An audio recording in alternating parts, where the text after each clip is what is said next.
किसान वाणी और कृषि दर्शन के लिए हम लोग पहुंचे हैं हिमाचल प्रदेश के गांव में। ये देखिए कुल्लू का एक क्षेत्र है, कुल्लू के ऊपर एक गांव है। यहाँ पर देखिए सेब के बाग हैं और फल फ्रूटों से भरा हुआ क्षेत्र है। और हमारे साथ एक सक्सेसफुल फार्मर है, किसान है। आइए उनसे जानते हैं कि सर किस प्रकार की खेती आप यहाँ करते हैं, कौन कौन से फल उत्पादन करते हैं, हमारे दर्शकों को बताइए आप। सबसे पहले फल उत्पादन की बात करूँ जी, यहाँ की जो मुख्य फसल है, मेन क्रॉप है, वो सेब है। सेब की भी कई किस्में हैं, जैसे रॉयल डिलीशियस है, रेड डिलीशियस है, रेड गोल्डन है, कमर्शियल है, काली देवी है, न्यू फाइन है, तो अनेकों वैरायटियाँ हैं। दूसरी जो मुख्य फसल है यहाँ फल की, वो पलम की है। पलम की भी अनेक वैरायटियाँ हैं। जो मुख्य वैरायटी है पलम की किस्म, वो सेंटर रोज़ा है, उसके बाद मैरी रोज़ा आता है, रेड ब्यूट है, तो और भी अनेक प्रकार की। तीसरी जो मुख्य फसल है फलों की यहाँ पे, वो पियर्स की नाशपाती की भी अनेक किस्में हैं। सबसे अच्छी जो किस्म है, जो महंगी बिकती है मार्केट में, उसका नाम बाटलेट है। इसके अतिरिक्त रेड बाटलेट का भी उत्पादन यहाँ पे होता है, और बागुकोशा जो बाटलेट से 1 महीने बाद तैयार की जाती है। और तीसरी जो फसल का रुझान चल पड़ा है यहाँ पे, वो जापानी का है। वो नवंबर दिसंबर में इसकी फल की जो फसल है तैयार हो जाएगी।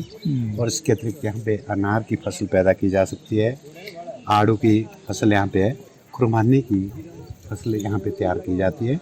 और इसके अतिरिक्त आप देख रहे हैं बगीचों के बीच में अनाज में मक्की का भी है, सब्जी का उत्पादन है, शिमला मिर्च है, फूल गोभी है, बंद गोभी है, और टमाटर है। अनेक प्रकार की सब्जियों का भी यहाँ पे उत्पादन किया जाता है। अच्छा ये बताइए कि आपका ये छोटा सा गांव है, कितनी आबादी है और कितने प्रतिशत लोग ये खेती करते हैं, कितने लोग? यहाँ की लगभग कुल आबादी 180-82 के करीब है। 180-82 सिर्फ लोग? हाँ जी, टोटल पॉपुलेशन जो है 181 है। और इसमें से लगभग हर परिवार में से जो है एक आधा मेंबर, जो फैमिली मेंबर, गवर्नमेंट एम्प्लॉय भी, चाहे शिक्षा का क्षेत्र हो, चाहे पुलिस विभाग हो, चाहे अन्य डिपार्टमेंट हो।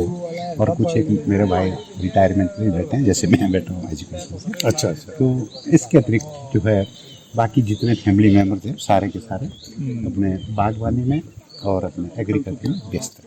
अच्छा जी बताइए, सरकार की योजनाओं का क्या लाभ आपको प्राप्त हो रहा है? सरकार की कोई योजनाओं का यहाँ लाभ क्योंकि आप संपन्न है इसलिए भी हो सकता है। नहीं, हमारी जो सबसे बड़ी समस्या है सिंचाई की व्यवस्था इस गाँव में नहीं है। पूरा हम निर्भर रहते हैं जो रेनफॉल पे, वर्षा पर निर्भर रहते हैं, और इसकी अनिश्चितता बनी रहती है। साल में 4-5 महीने वर्षा होती है, बाकी सारा साल जो। अच्छा, हमारे जो नौजवान किसान हैं उनको क्या संदेश देना चाहेंगे कि वो इस फील्ड में आएँ और ये खेती करें? सबसे पहले मेरा संदेश, मैं खुद भारतीय किसान संघ से जुड़ा हूँ, सबको अवेयर कर रहा हूँ, जागरूक कर रहा हूँ कि आप संगठन से जुड़िए और संघर्ष करते रहिए। कभी न कभी हमें जो है संघर्ष का जो परिणाम अच्छा मिलेगा और सफलता मिलेगी।